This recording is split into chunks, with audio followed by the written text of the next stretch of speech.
Hello, and welcome all to another episode of the Spooky Horror Show podcast. I am your host, Sean. I am joined by Anthony, and as a reminder, this season's movie list was chosen solely based on box art. We're going to be judging whether it's good or bad, as the box art makes it seem.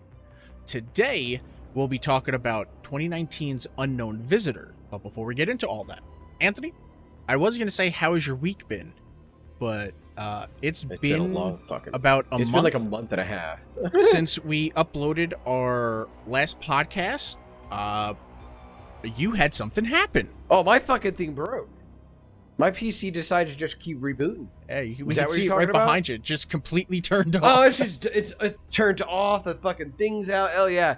We spent a whole literally more than we probably spent about 6 to 8 hours just going through the whole computer.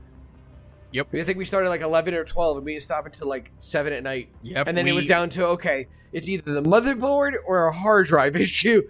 I thought, all right, maybe it's just every so often with Windows, there ends up being some sort of a fuck up with drivers and shit because it doesn't properly clean itself out when it does updates and everything. Maybe we just need to do a whole fresh install of Windows. So yeah, that did nothing. That's what we did. Everything was working perfectly fine. It wouldn't even let us get it rebooted. Yeah, until we got to the point where we had to put in his email address for his Microsoft account to finish the thing because they got rid of the fucking button that just has you go, just get it installed. I'll fill it later. Just install. Why can't you just install? There's guides everywhere on doing this, and all of them say don't worry about putting your password in now, just hit the skip button or the I'll do it later button. And no, it's nope, you're gonna have to put it in. And then you're sitting there and you're trying to type it in, and then all of a sudden freeze, restart, it does the whole fucking install thing again, gets right back to it over and over again. Doing it. So it's absolutely annoying. So it took you a while, but you got your laptop set up. Yeah, we're on that. It's running. I mean, we have the bare minimum resources going, so it seems to work. So it's we're gonna give it a go. I know you probably need more RAM. I wouldn't play and stream off of the laptop, but yeah. Okay, production facts. Unknown Visitor is a 2019 found footage horror film written and directed by Isaac Rodriguez. It was filmed in San Antonio, Texas for an estimated budget of $5,000. It stars Brittany Dunk, June Griffin Garcia, and Jason Scarborough. I think it's Scarborough. The film takes place entirely from the point of view of a doorbell camera and tells the story of a couple that moves into a new house and how spirits already occupying it start to haunt the new female resident. Okay. I have thoughts on that because that's the description of the movie. That it's, doorbell camera tells the story of a couple that moves into a new house. Her boyfriend doesn't live there. No. And I honestly, for the good amount of that movie, me and my wife had no idea. Was he a boyfriend? Is he not a boyfriend? Yeah. Is he a dude just trying to get his dick wet? What do we do? I don't know. He seemed pretty simpy for a while there. I had no idea. So yeah, I didn't know. But based on the box art, what were you expecting from the movie? Wasn't anything in particularly. I mean, it kind of gave you an aspect of what it was gonna be. Yeah. You know what I mean? It's not anything insane. I do like that when talking to me through text about the film, you were like, man, I wish they showed us inside the house to get more of a backstory. And I was like, but then that defeats the purpose of it being from the aspect of the Ring doorbell. It's not a matter of that, we want to see, inside for that reason. It's just that nobody goes inside the house. You never see the boyfriend go inside the house. And it was if they went inside, talked a little bit backstory, maybe let us know that you're actually in a fucking relationship or something. Go back outside, cut back to that. Did they kiss at all? That's what I mean. I don't remember there being any kissing. I remember him trying to be a little bit touchy, but that could have just been a creepy dude trying to get with this girl. Yeah, some I mean, thinking he about turns out to be batshit crazy, but I mean, yeah, that's neither here nor there. But no, I liked the box art because it pretty much showed you what the film was going to be about. It's going to be a lot of night vision. It's it's from that fisheye lens of the doorbell, and I believe it was the creepy spirit that was in there. I'm pretty sure that's On the box art? yeah. I'm pretty sure it was. Yeah, the it's ghost. yeah. It is. But yeah, It's when it's just standing the silhouette on the staircase. And it's like when you compare it to the other films that we've already covered this year, like this season, like one more time for the camera really didn't show anything. Yeah. It was just like a dead hand with holding a camera, but like that doesn't say anything. Yeah. Real cases of the shadow people has something that looks like a missing person like picture, but then it says missing person. Never in the Sarah McCormick, and then below that, missing person report. Like, that's not what a missing person report looks like. That doesn't make sense. And then the Hermits makes it look like it's like the Strangers. God, that movie was that movie was terrible. And then it has nothing to do with the Strangers. Nothing to do that aspect. The thumbnail of the didn't work. Thumbnail did not work for that one. But yeah, I was like, yeah, I liked it, and it's like I liked the film. I have some. I liked it if it had a little better acting. Yeah, like, and if the ghost that was wrapped in the plastic wasn't seen in the corner on the left-hand side on the porch still. Yep. I think I might even have Meg that and I written both go, wait a minute, look in the corner, and we're at the same exact time. I'm like, that's terrible. Yeah. I couldn't have propped that bitch over just a smidge. Like the whole shoulder was right in the corner.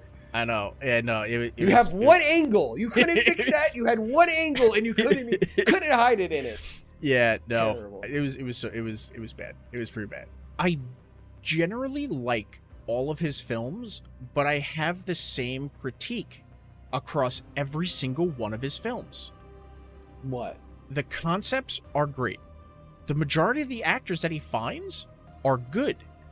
The script is terrible. The one thing out of all of it you needed the most. The stories need a good 4 more passes to really get all your ducks in a row. It's like I don't even send scripts out until I've revise.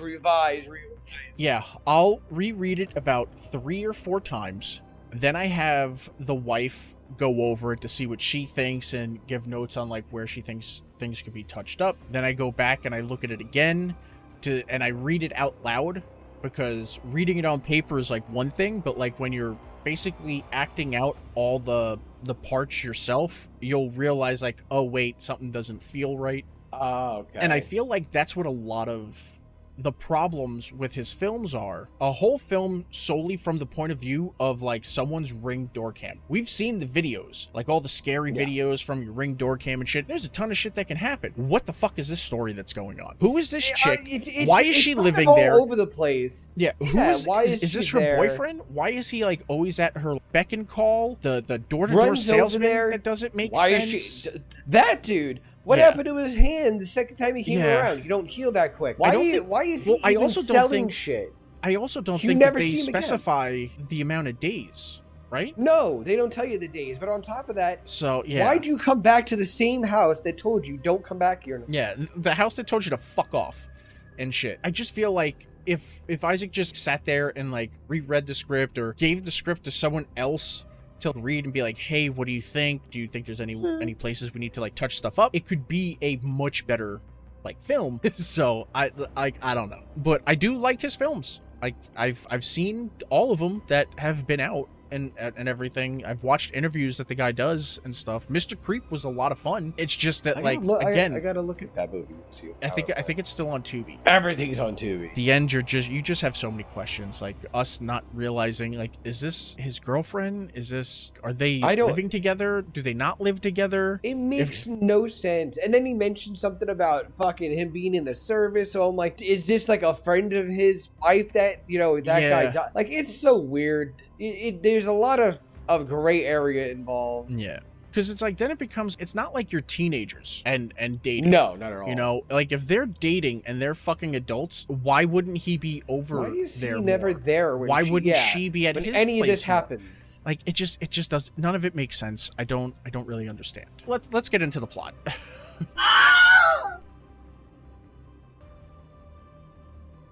The movie just starts with Mike installing the new security camera doorbell for his, we don't know, wife, girlfriend, whatever's peace of mind. Stress, whatever the fuck this dude is.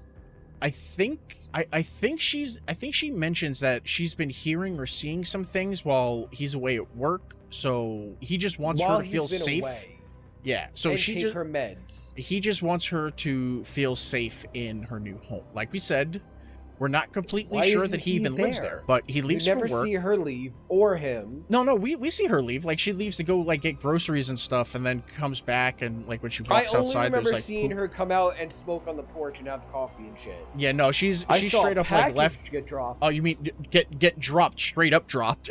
Yeah, he thought, like, 2 people tripped over that mat or whatever. Nobody moves it. Like, I don't know why that isn't more of a running joke throughout the whole thing. But it is what it is. It seemed like they were gonna do that. They started it off that way. But yeah, we're not completely sure if he lives there too, but he leaves for work, and that night the cameras activate, but nothing's going on. The next morning, Ron, the door-to-door salesman, comes to the door selling knives. He's a serial killer, right? Yes. Yes.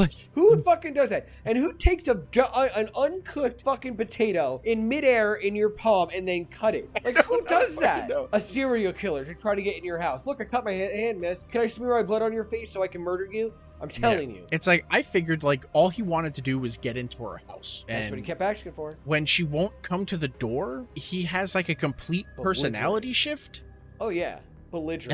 And like freaks out on her, and she's like, please just leave, just go away. So he leaves. Don't want your shitty knives. And I'm guessing later that day she leaves to go do something, and the camera kicks on, and UPS comes up to deliver some boxes, tripping over the stairs and just like dropping all the packages all over the place. Like he fell on the package. Later that day, Annie, she's hanging out on her patio smoking a cigarette when her therapist calls, seeing if she'll come in because she's missed a couple of her last sessions. Here we learn that she hasn't been sleeping for like more than 3 hours a night. Cry me a fucking river. I was gonna say she hurries him. Yeah, she hurries him off the phone and ends up passing out in the seat. Hours later, it's dark and she's still passed out on the chair. What was she smoking that she just like passed the fuck out on her porch? I don't know. Like that was a doob, because she's very let me tell you, it ain't a doobie because she's pretty fucking paranoid. It was weird. It was weird to set that up so fast and then to have that happen, because if you're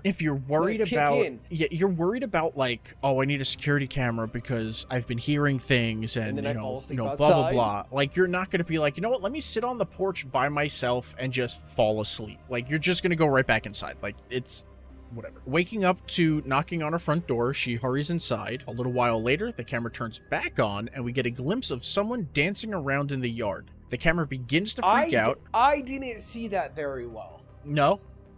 No, the both times I watched it on downstairs on the big screen, I didn't see that much in that background. Maybe, I guess my TV was too dark, I guess. Yeah. It's like because I kept staring at the screen, and I'm like, is there something?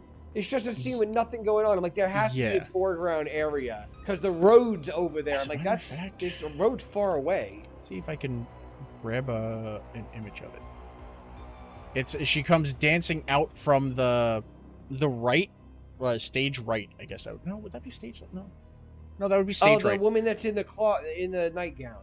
Yeah. Okay. She comes dancing out. She does a little whatever and then disappears back over. It's whatever, but at least it's something that's popping up, because I think the first time the camera kicks on, because there's something going on, you don't see anything. Like, there's nothing there. I've raised the brightness, lowered the brightness, everything. Yeah. Sensitive ass cameras. Yeah, so the camera begins to freak out, and a hand covers the camera, and when it turns back on, it's morning, and her porch is covered in handprints. She comes out to check. Handprints? Yeah, she comes out to check to see the damage, and almost vomits from the smell, because it's shit. Someone put shitty handprints all over her house. And when Mike comes over... I don't really understand that. But then Mike comes over and he touches it. And that's just super gross. Like, that's gross. That's disgusting. Why? Like, she's already clarified that it's fucking poopy butthole fucking handprints. Like, why are you like, oh, let me fucking wipe? Like, come on, man. It's fucking disgusting. They fight over who could have done it. And he thinks it's just angry neighbors or like neighborhood kids, but she thinks it's something supernatural. I would probably go something supernatural, because she just moved into the neighborhood. So how did you anger neighbors? You know what I mean? Anyone. You know? And then it's like, okay, it's neighborhood kids, So where are they getting enough shit to dip their hands in everything and just stamp it everywhere? Like, Maybe they're poop. Maybe it's like that guy that you sent the video of that time where he's like, wait a minute, so you're just taking poops in the toilet? You're not shitting it on your hand and then putting it in there? That was a horrific video. That dude seemed legit, like, didn't understand how to use a toilet bowl. And everyone around him was like, bro, we're never touching hands. Like, you're not serious, right? And he was like a pretty burly dude. And he was like straight, like, yeah, you don't shit in your hand. No, you don't just catch your shit? What do you mean catch your shit? You don't, like, you know, when you poop, you like poop into your hand? So you telling me that y'all just let the doodle fall in the toilet? Y'all don't catch it every time? Yo. I am about to leave. No. Dude, I completely fucking forgot about that video. You forgot about that? I do. That haunts me still. It lives up there rent-free that a dude goes around that says this. Oh, just like God. those two idiots you send me videos all the time, where one of them's like saying to them, "Why do you not understand this as an adult thing?" What's your favorite fruit? What's your favorite flavor of Fruit Loop? You like cereal? Ooh, cereal fanatic. What's your favorite cereal? Right now, I'm gonna go with Fruit Loops. Ooh, I love a good Fruit Loop. What's your favorite flavor? What? Favorite flavor of Fruit Loops, or what color? That's not a thing. What do you say? That's not a thing. It's fucking hilarious. Yeah. So, she flips out on him, saying, "You really do think I'm crazy?" Yeah. I'm pretty sure we all think you're crazy. But they clean up the shit. And, oh my God, I guess her name is Anne. I have it written like 3 different ways. Anne says she thinks she should get a gun. He doesn't think it's a good idea, It's a good idea to get a gun. for her to have a gun, which angers her when, in all honesty, like, she shouldn't have a gun. She's clearly skipping medication. Yeah, she's not taking medication. She's skipping therapy sessions.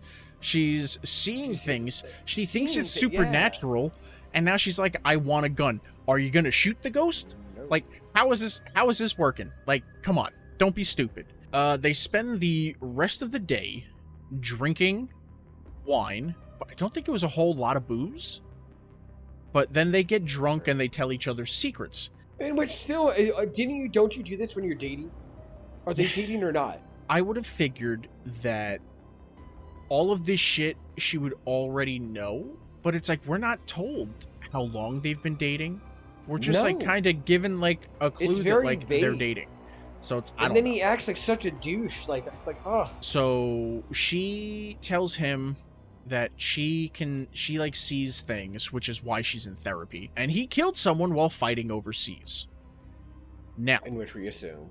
I don't fully remember. Did he kill an enemy combatant, or did he kill? I know. I think it was a person, just yeah. Like a non-combatant. If I'm not mistaken. Yeah, that's what he was feeling guilty about. Yeah. Okay. Because I was like, if you killed an enemy combatant, I can understand, like, you know, feeling bad for killing someone. Be upset, but but I might not live with you as long as if someone that you accidentally. Yeah. You know, it's haunting you. It's eating at you. Yeah.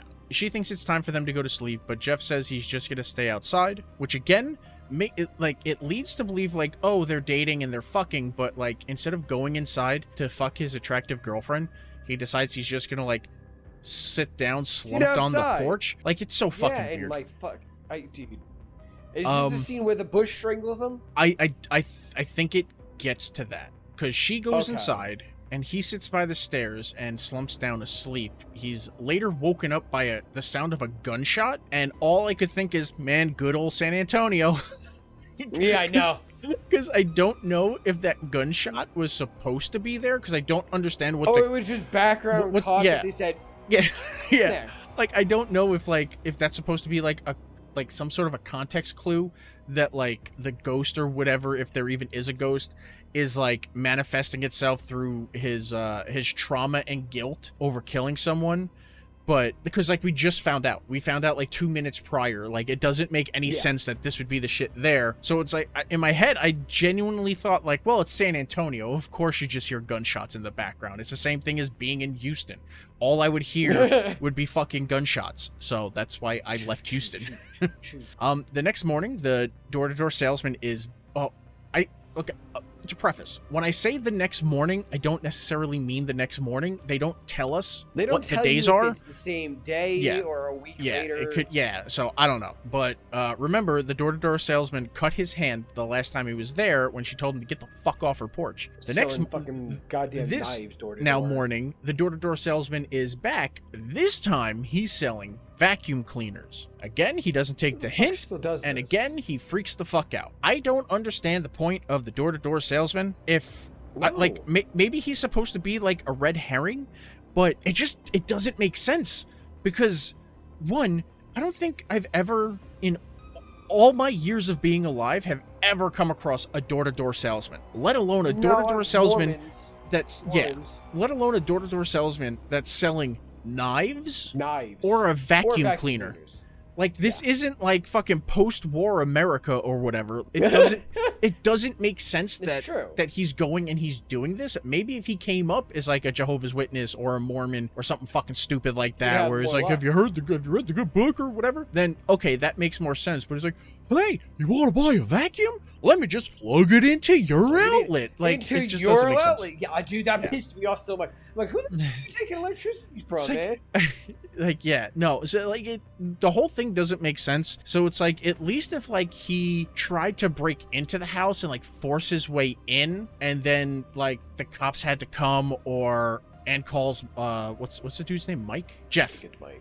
Jeff. And like I Jeff don't know, comes because over. His character sucked. Yeah, and like he comes over and is like, hey, get the fuck off out of here, blah blah blah, and then he runs away, and then that'll give you like the false sense of like, okay, things are kind of good. He was a bad guy. He was like doing all the stuff he was trying to get, and he was trying to hurt her, and then you can go into like more supernatural stuff that like it wasn't just him, it was also this. But no, it's just spirit thing.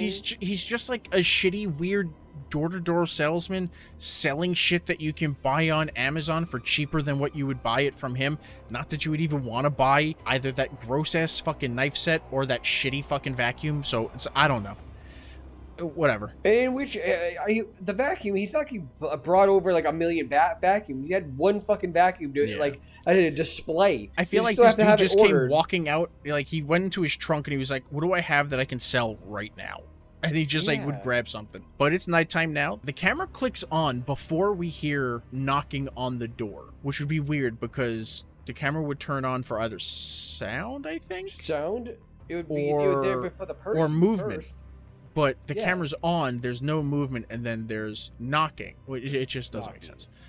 Anne answers, and a woman appears saying that her and her daughter have been kidnapped. She got away, but the man is coming and still has her daughter. She wants to come in, but Anne is like, fuck that, absolutely not, and instead asks for food and water. She agrees to give her food and water, but only if she backs the fuck up. And she has her fucking just back up. Like, back up. But then when she does that, you don't see her again, like, she's gone. She makes her, like, back all the way up into the dark distance. That she's complaining someone's trying to get her. Yeah, but when it jump cuts to Anne coming back out with the food, she's gone. Nervous about all that, she calls Jeff and he races over. He says what we're all thinking. It doesn't matter if they say don't call the cops. You call the cops, because she was like, let me call the cops, and the woman was like, no, don't call the cops. I'm gonna call the cops. Like, yeah, no, absolutely not. He heard a noise and goes to investigate, and when he's out of sight, the woman attacks Anne. But Jeff runs back, pulls her off, and then Anne stabs her to death. Yep. Was that the same knife that the door-to-door salesman was selling? Well, I would hope not, since she didn't open the door to get it from him. Yeah. He might have left it there. Did he drop it and leave it? Yeah, after he cut himself. He's like, ah, shit. She's like, ooh, free knife. Well, she can't even kill this woman, right? Because she freaks herself out and runs inside, leaving bleach and blood all over the porch. Yeah. Later, not done yet. Not done cleaning it up. Yeah. Later, the camera picks up what I'm assuming is a dude in a hospital gown on her walkway. Because it didn't look like a woman. It looked like a man. Oh. You couldn't really tell. Yeah, that's why I was like, it kind of looked like it, but I don't know. This, I'm pretty sure, is the next day. Because Jeff shows up and finds the blood not cleaned and the bleach still out there, and apparently Anne never went to work. She was dealing with too much to go into work and just keep But I up guess appearances. jail's perfectly fine. Yeah, Jeff is Jeff like takes a turn here and is becoming way too aggressive. Way too aggressive. Like, dude, you gotta calm. Yeah, you need to calm the fuck down, my guy. That night, Jeff comes back and finds a bloody handprint on the wall of her house. He just cleans it off, and then later they hear banging again. Jeff goes out to check on it, finding nothing, and just as they're about to head back inside, from out of nowhere, except that before it happens, you can see the tarp hanging from that corner. Yes, the left-hand corner, you can see the, Yeah. the prop actress with the fucking plastic. The crazy lady's wrapped up corpse falls on him and in a panic decides to bury it in Anne's backyard, because that's where you bury a corpse, in your own backyard. Anne freaks and tries to leave and go to the cops, but Jeff stops her. She slaps him and he shows restraint. So you're like, oh, okay, maybe he's not as bad as we think. Throttle her too. Yeah, and Then he throttles her a couple times. he just sits her down and tells her to calm the fuck down. He buries the body and sits out on the stoop drinking with his gun. He puts the gun in his mouth after muttering to himself for a minute, only to pussy out when the supernatural force begins to strangle him. The bush tries to kill him. Yep. I Jeff thought gets that was loose. dumb as hell. I know. Jeff gets loose and, while calmed down but still shaken, heads inside the house. A little later, the camera turns back on, and after a minute of nothing, the woman's corpse appears again, slamming on her door. Jeff runs outside with a bat to find nothing there, scared. Oh God. Anne startles This him is so terrible. and almost hits her with a bat. He tells her to go back inside and get some sleep, and when he turns around, the corpse is laying against the banister. He runs back inside the house to grab a bigger knife and drags the corpse off screen and apparently hacks it up and dumps it in a garbage bin. One, you're not This is so doing that with a knife. Two, No. why are you putting it in the trash can? That shit, Motherfucker's got to and pick you'll up never trash get on it clean. Tuesday. Yeah, and then you'll never get it clean too. You'll Yeah. have black Yeah. light all over it, and then the Yeah. arm falls out of the trash bin. It looks fake as fuck. Yeah. I was like, wow, way to Party City that one. Yeah. So Jeff is dragging the bin into frame. He gets scared and grabs the bat again when Anne comes back outside, and then he accidentally cracks her in the face with it. Accidentally, he says. Yeah. Well, he sure does do a number on her. Yeah. Jeff sits her on the chair and mumbles, "I can fix this," and then runs away. She wakes up This and fucking stumbles her dude. way to the front door, calling out to Jeff, And it's but not like a he's long 5-minute gone. walk away. Like, he's No. gone. Yeah, he straight up fucking left. Fuck the concussion. I'm out. What is it? Yeah, I think it's like she covers up the camera, and when she moves, the trash is like all gone. She tries to call his phone. That's no good. So she calls the cops. Sitting there just waiting, Jeff shows up, all clean, wondering, look, what's going on? Like, He tries to nothing calm her happened. down. Wasn't that weird? Yeah. He tries to calm her down and gaslight her into thinking he's only just got there, but the camera starts replaying Jeff talking about killing the old lady. Yep. Realizing he's caught, he knocks The ghost got him. he knocks Anne out again and tries to shoot the camera because, that's going to make the cloud storage go away if you shoot the camera. With no ammo, he hits it with a branch when a ghost hand comes up behind him and begins to smash his face into the camera. Camera cuts back on as the cops are arriving, and that is the end of Unknown Visitors. Final thoughts. What'd you like? liked it. I liked it. It gave you suspense. It became comical with some of the dumb stuff that was in it, but other than the acting and that one scene where you only have one angle the whole entire movie, you didn't notice that there was the fucking person in scene. Yeah. No one had to clear the scene. Yeah. I know that was a very low budget film, but nobody noticed that. Other than that, it was actually a pretty decent movie. I've watched it 3 times, so Yeah. it's not bad. As you go, and it's like it's a fun film. That's what we'll say. It's a fun film. Because you said the wife liked this too, right? Yeah. Yeah. She said the same thing. It's just like some of the acting was like, For me, it's really just besides that glaring fuck up with the actor. the actor wrapped in shit. It really for me just comes down to the script, because I don't think the acting itself was bad. I think it was the more material that they had to work with wasn't that good, because Jeff's weird villain turn at the end, why was the ghost there to begin with? what was the deal with the door-to-door salesman? Where was the relevance in? Yeah. Why did she? Like I said, they needed more story. Yeah. It's like, are they living together? Are they not living together? Are they even really together? Yeah. There's no real affection going on. Did she move because of the ghost? The spirit? Like, so like, is the ghost following her? Is Jeff like someone that has murdered girlfriends before and gaslights them and everything? And this was just another one of those, like victims? The ghost there was actually following Anne the whole time because she was trying to protect her from Jeff. Like, there's all these things that are like all the possibilities of what it could possibly. Yeah, it could have been as the movie, but they didn't. But yeah, I really like the film. The acting, was it always went from either way too subtle or way too over the top. Specifically, the door-to-door salesman. Backstory's bad. Was this supposed to be a house or an apartment? I know they keep saying house, but everyone goes, "Oh, do you want to come back to my house?" And you go back, you go with them, and it's like an apartment. So it's like that's just like house is just like a home. It seemed like it the way it was set up, but you can't really tell. Yeah, because it As could I said, be just the front door. What the hell is it called? A duplex or something? Oh. Yeah, you're right. And it's really just at the end, the boyfriend's just 180 on his character just didn't make sense. He's there the whole time for her, everything she needs, and then they immediately just like run and jump to fucking stabbing the shit out of this chick. You could have just like thrown her off the stairs, got into the house, called the cops. No, they're like, let's fucking stab her. Oh, I'm gonna cut her up, and it's teach her for coming over. You know this. Yeah, it didn't. This is especially going through like all the films that we've already covered this season. I would probably give this a 3. I want to give it I guess so, a 3. Yeah. Did you want to give it a 2? No, I like or a 4. I can go at a 3. I can go not a 4. I can go at a 3. Yeah. Only because it's like the concept of it all being from one angle, even if they, fuck up shots and didn't do reshoots.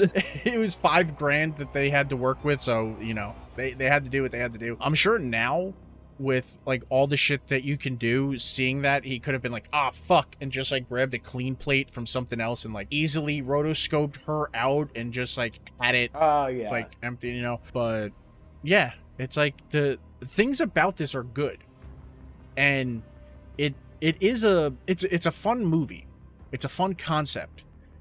Like, a lot of the acting, it could have went a lot further if it was acting is hit or miss. Like, for me, the biggest thing is just the script, because the story itself doesn't make sense, and you aren't given enough information about what's going on. Like, there should have been a longer talk with like the psychiatrist about the all the stuff, and more of a talk with the boyfriend / unknown dude that's doing this. At least have them kiss and like feel each other up to be like, oh, okay, they are dating. Something to cement what the hell they are. The fact that like he was gone like all the fucking time, are we supposed to believe that he lives there? Because that doesn't make any sense. Yeah.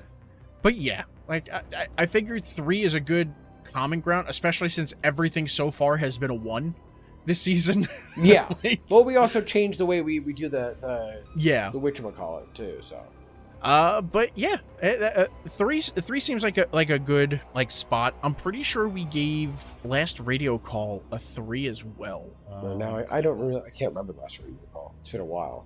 But yeah, I'm pretty sure it was. I'm pretty sure we put it as a 3 because again, it's like the concept of it being like a found footage like documentary and everything of her trying to figure it out, her slow descent. The location is like the famous fucking haunted hospital. Oh yeah, okay. Down in like Austin and everything. So it's like that location is cool. The concept they had for like the spirit and stuff, I think if I remember correctly, like they tied it in with like something Native American and everything, because of the land and shit. Because that's not all played. And like her slow descent into madness was like, all of that was really like good. It was just, again, it was the script. The script wasn't where it needed to be. It needed to be touched up and like some revisions made, and it would have made it better. So I'm pretty sure that we put that at like a 3 too. So it's like I'm fairly certain we've only covered like 2 of his films, and there are other ones that I want to cover. Like I want to do that the Ghost Town one. I really want you to check out Mr. Creep. Did I you think you would did you enjoy put that? Did they? Do we have any other? No, in our we list? don't Okay. have that on here. I see I started writing a script for Kill Her Goats, Oh God, and then you watched it and you were like, fuck. no, no. But that is it for this episode of the Spooky Horror Show podcast. I want to thank Spooky, everyone spooky. for stopping by. The next episode, we will be covering 2018's horror thriller Alive. Hello? You've been out for days. But thank you everybody very much, and we will see you next time. Bye. Later.